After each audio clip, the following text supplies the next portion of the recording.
How you doing, guys? Today we're continuing work on my senior hood. Since the last video, I have completed all the little steps that I wanted to leading up to this video. The air intake hole is completely finished. Everything's all done. Everything's all re-epoxied and sanded, and it's mint.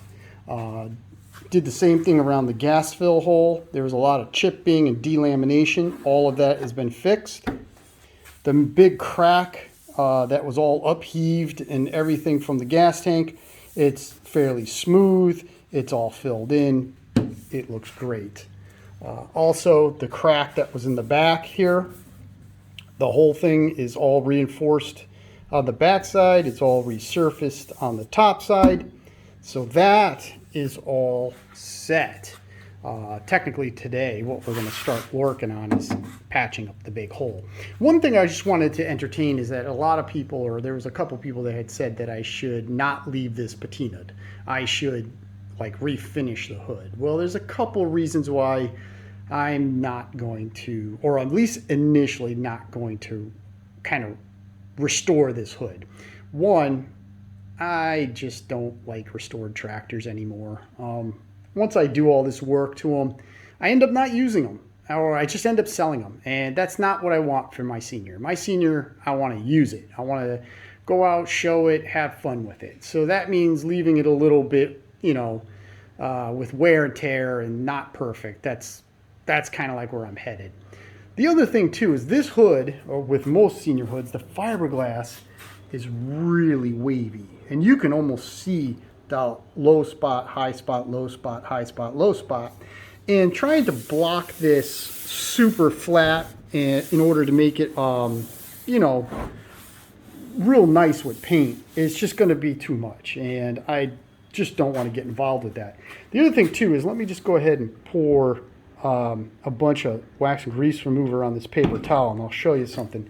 When you take this and you just kind of go like that, I just want to wet it up real good like this. What you end up seeing is exactly what it should look like, wet sand and buffed. And that's exactly what I want to do. I want to finish sanding off all this crappy paint, get it down to the gel coat, if you want to call it. It's not gel coat, but the top layer where they put the red in, and then just wet sand and buff it.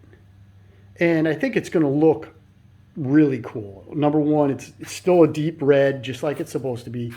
All those cool stress cracks show, and where it is naturally worn through the paint, because I didn't sand that area. It's just going to look neat. I just like that look, and initially that's my plan, is just to do the entire hood in that fashion. Hopefully it'll work out. And then even when you just kind of wipe this down, I'll just wipe that off, just get the excess off it. Doesn't matter. Whoops, don't want the hood to fall off the table. That would suck. Even that still looks pretty darn good. All right, so I'm going to finish cleaning this up real quick. We'll get it set up for fixing this, and we'll get her done. One of the tricky parts about making this patch is the arc of the hood is not even all the way down the hood. It actually kind of tapers as it's going down the hood. So it's a little wider on this end compared to that end. And there's actually a difference between here and here. Enough where if I just made a standard arc mold, it wouldn't work. Also, it starts to taper up to the center in this fashion. So I need it needs to go down, up, and around. And if we look at it, it's definitely, the arc is wider here than it is there. So it also needs to taper as it's going. So I thought about how I was going to do this, and then I was like, I remember something. I remembered that a long time ago, in a box of actual wheel horse parts that I had bought, this roll of soft copper flashing was in it. So I said to myself, you know what? Let me go get a soft copper. Let me go get that soft copper and let me see if I can do something with it. So here, you can see it's real thin, real flimsy. But what I ended up doing was cutting 2 of these pieces. Then I folded the piece in half. Okay, so and I did it with the rubber hammer. Actually, that rubber hammer on the back of my vise. I folded in half and made the arc. And then what I did was I crimped the other side over to give it some stiffness. Now, it's not perfect in any way, shape, or form. So in other words, it will. But when I drop it onto the hood, okay, I got a pretty darn good form. It does need a little bit of, it does need a little bit of pressure. So I'm thinking what I'm going to do is I'm going to take some masking tape. I'm going to tape the form down to the hood. I'll take a piece of plastic bag, put it over the top of that, and then start layering maybe 2 layers of fiberglass mat the size of this, okay? So I can at least make something that has some form to it. From there, I can go underneath, take the patch that I make and go underneath and then kind of manipulate it and fit it into place. So let me go ahead, set that up, and we'll take a look at what kind of mess I've started. With the copper in place and the bag in place, I marked out where the edges of the copper is. So I'm going to go ahead and cut a couple pieces of mat within this grid lines, I guess, and mix up some epoxy. I'm going to do 2 layers so that way it can cure and be fairly strong, maybe 3 layers, and let that semi-cure, and then I can take at least the copper, leave the fiberglass on the copper, but I can pull it off, and that should cure up roughly to the shape that we're looking for. There it is. So we'll let this cure, and then I'll pull it off.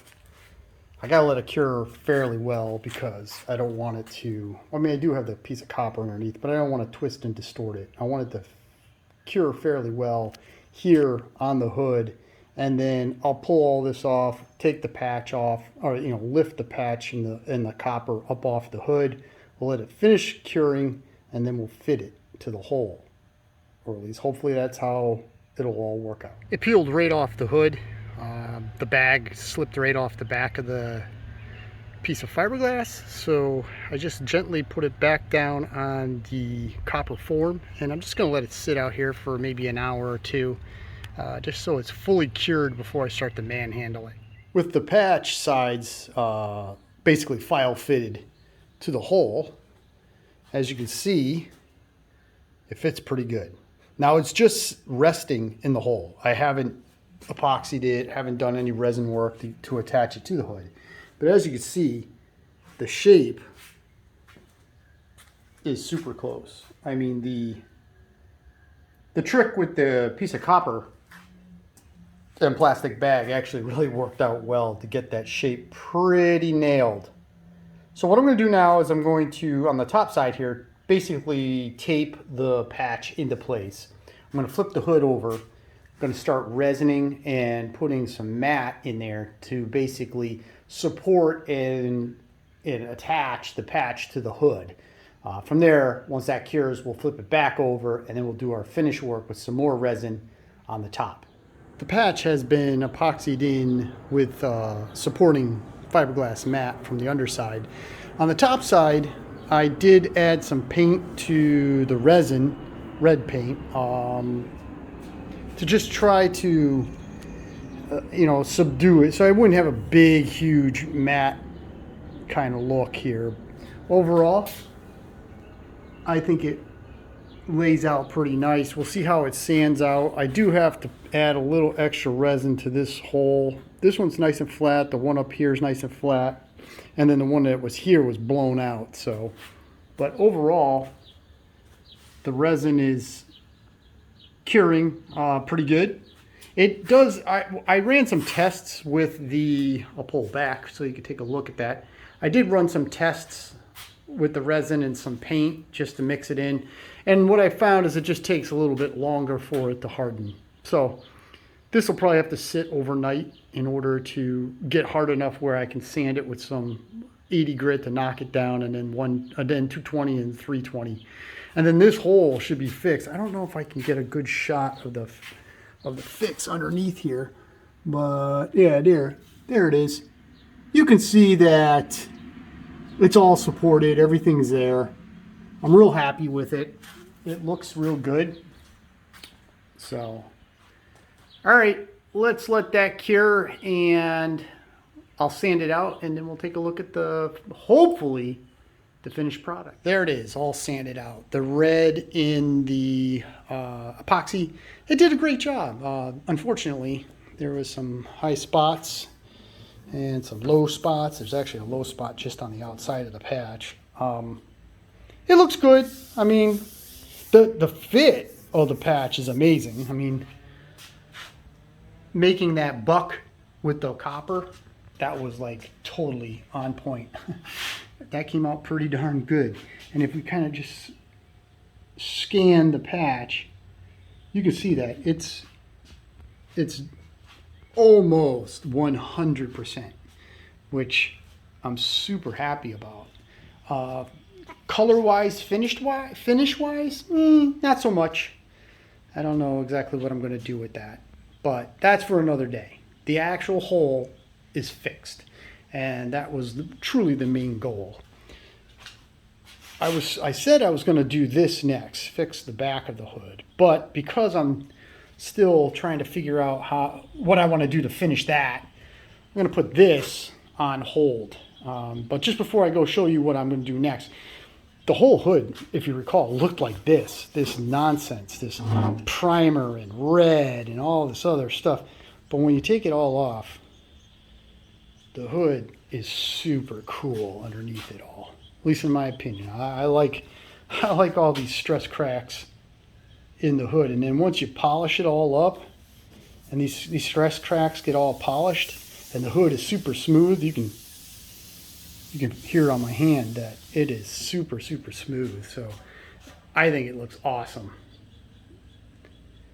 All right, next up, I'm going to fix these corners. Whoever had the tractor hung lights off it, it really just butchered, the weight of the lights just butchered the bottom of the hood. You can see we have a stress crack here, a big stress crack here with a blowout, from the light. So I'm going to go ahead and fix the bottom of this hood and sand the front of the hood.